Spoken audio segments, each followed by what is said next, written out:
Hello everyone, it's I Cooker99, and today I want to take a little second to basically get a full understanding for you guys on why it's very cautious when you're around venomous snakes, and if you do wind up getting bit, what is basically the procedure you need to take, and basically the medical stuff that comes along with it. So, welcome you back to our top planet.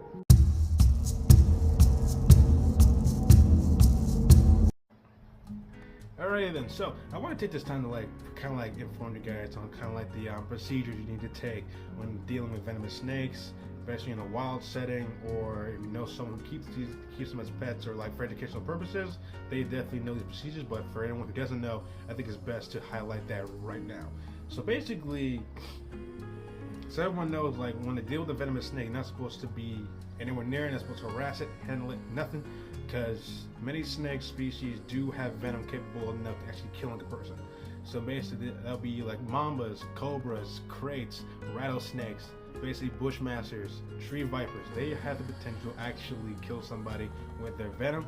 Now, many snake venoms are different from neurotoxin, cytotoxin, and basically hemotoxins that basically cause adverse effects on the human body, as we all know it. Basically, it can lead everything from hemorrhaging, paralysis, basically respiratory failure, and so on. So basically, the proper needs to combat this, basically proper need to combat the effects of the venom is basically with anti-venom, which can be kind of costly, but I'll get into that in a second. So basically, the procedure when you deal with a venomous snake, if you do want to get bitten, the main thing that people do believe in is that you suck the venom out of the wound that you basically have been bitten. So you've been bitten on the arm, and people say you suck the venom out to get the venom out of your wound. That is 100% not true. You don't suck the venom out. I would not suggest sucking the venom out. That would basically cause probably more problems. So sucking the venom out is not basically effective. It's not an actual fact. So it's kind of like a myth. So yeah, the proper way to combat that is basically just keep calm. Basically, just get yourself to a hospital as soon as you possibly can, and basically but the problem is that you have to give the right description of the snake that you got bitten by, because if you give the wrong description of a snake and they give you the wrong anti-venom viral, it can probably cause even more problems. So you have to be very accurate on you do have to be very accurate on what snake actually bit you. That way they give you the proper anti-venom to combat that type of envenomation. So yeah, so basically you have to keep calm, because basically you gonna start freaking out and basically start freaking out, panicking. That basically make the venom spread faster. You have to keep calm. Basically get yourself in a vehicle, have someone in a vehicle. Let's give it. If you're out there in the middle of the woods, I would basically recommend always have someone with you, just in case something does happen. They can get you out of their situation as soon as possible, get you to the nearest hospital. So basically, keep calm, get to the vehicles as quick as you possibly can. Basically, get in the car, have someone like a family member or a friend drive you over to the nearest hospital, and basically give the description to say that bitch to the doctors. That way they'll be able to give you the proper anti-venom. Now, many times, even after envenomation, when you do get to the hospital, many medical procedures are taking place in case the intended wound gets a little worse, where necrosis might set in, or basically skin tissue damage might definitely start to set in, which may lead to many medical procedures such as maybe amputation for many cases, or many cases there's a pressure built up around the wound, basically at the wound area, around the wound, or up basically any part of the arm or area you got bitten at. That basically, to relieve pressure, a fasciotomy is definitely performed to relieve that pressure. That way they'll be able to operate a lot more easier. That way the pressure will be increasingly built up. So excuse me. Thank you. So yeah, so basically many medical procedures will be taking place in order to help you combat the venomation faster, along with the help of the anti-venom. It does take a couple days for recovery, but in all senses that it's worth it. That way you'll be able to basically tell the story about it.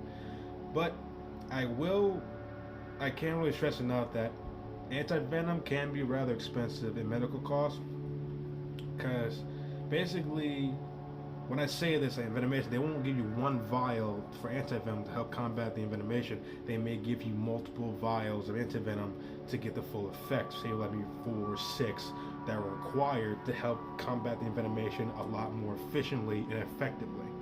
This can be quite costly because prices can be varied around from $11,000 to $13,000. That's just for one per vial. So that's basically per vial. So basically, if you receive around like 4 or 6 vials, it can total around to like $70,000 in the medical costs for anti-venom, which is very costly. Like it sounds bad.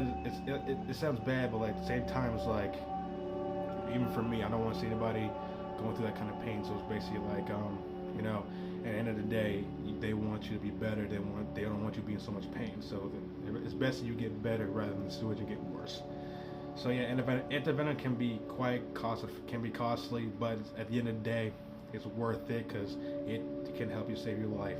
That's why many research are being taken place for snake venom to help combat various venomations as well as other illnesses as well. So that's why many researchers are basically helping to improve the effects of venom, hopefully to help combat higher ratings on venomation in other places. That way, hopefully, it might save a lot more lives in basically other countries or other regions as well. So that's definitely very important, why this research is definitely important, and that's why you see a lot of people like milking snakes for their venom for these types of purposes. Now people's bodies do react differently to snake envenomations. Even mild envenomations can have a little more consequences for people who are basically more in depth with like the effects, or people who have an allergy to snake venom. Yes, people can have an actual allergy to snake venom. They can develop even worse symptoms where every pen is needed. They need to be rushed to the hospital as quick as they possibly can, and like no ifs, ands, or buts, need to be rushed to medical attention immediately. So that's why all these benefits are definitely important. Whereas like in venomation, you have to basically keep calm, don't panic or make this venom spread faster. Keep calm, get into the vehicle, have someone drive you, because I would probably never recommend driving yourself if you basically have no other choice while the venom is taking effect. So it's best to have someone with you at all times in case something like this happens. So basically, get in the car. It's basically a quick and calmly manner. Get to the hospital, give them the description of the snake. That way, they give you the proper antivenom. Basically, get the injections. Any treatment might come with that, and basically, you'll be able to go forward once more. So yeah, it sounds like all this stuff is kind of like it sounds like scary. Like it sounds scary, or like a lot of stuff is kind of like benign, but it's very important just in case some stuff like this does come up, because many places around both North America, South America, Asia, and other kind of places do have high ratings of venomation for venomous snakes. So that's why this research and this medical stuff is important, and I think it's best that you guys do know this. That way you know kind of like the procedures, what to do next, that kind of thing. That way at least you'll be like in a know-how and basically prepared. But I also recommend asking even more questions. That way you get the full idea of what to do just in case the situation does appear. Alright, so that's it for today. If you enjoyed the video, please hit the like button. If you have any questions, buttons, comments, don't forget to subscribe for more content. And I will see you guys next time. See ya, and stay safe out there.